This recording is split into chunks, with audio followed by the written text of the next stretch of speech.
नमस्कार, श्री स्वामी समर्थ. मी उज्ज्वला वाघ स्वागत करते तुमचं माझ्या रसभरीत खानदेशी यूट्यूब चॅनलवर. तर आज आपण छान वॉटरमेलनचं शरबत पाहणार आहोत, पुदिना वगैरे घालून. तर त्या दिवशी आपण वॉटरमेलनचा मिल्कशेक पाहिला होता. तर आज आपण छान शरबत बनवू. कोणाकोणाला दुधाचे पदार्थ आवडत नाही, तर त्यांच्यासाठी पण छान राहतं. आणि गरमीत पुदिना वगैरे घालून किंवा सब्जा वगैरे घालून असे शरबत वगैरे, तर ते पण छान राहतात. मग आज आपण छान वॉटरमेलनचं शरबत पाहूया. त्यासाठी इकडे मी टरबूज कट करून घेतलं.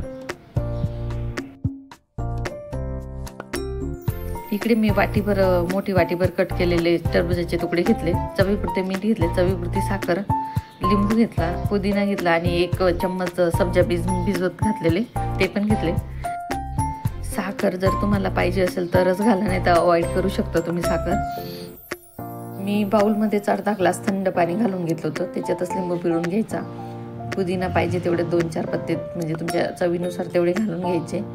चवीपुरते मीठ घालून घ्यायचं आणि थोडी 1 चम्मच साखर घातली मी. आणि मी ब्लेंडरनेच हे करून घेणार होती बाउलमध्येच, हलक्या हलक्या हाताने. कारण काचेची बाउल होती ना, थोडी भीती पण वाटत होती, काच एखाद्या वेळेस तडा पण जाऊ शकतो म्हणून. तर तुम्ही मिक्सरच्या जारमध्येही करू शकता किंवा ब्लेंडरने स्टीलच्या भांड्यात करून घ्यायचं. पण मग मी त्याच्यातच करून घेतलं हलक्या हाताने.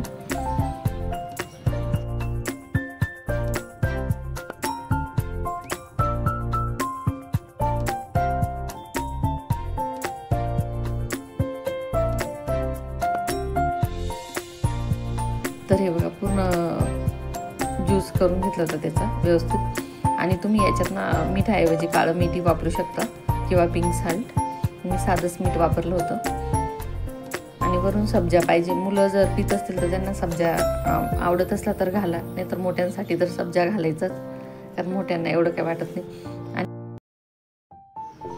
आणि मुलांनाही थोडं थोडं का होईना सवय लावायची, कारण फालुदा वगैरे घेतो त्याच्यात तर राहतच सब्जा बीज, ते तर आवडतंच मुलांना.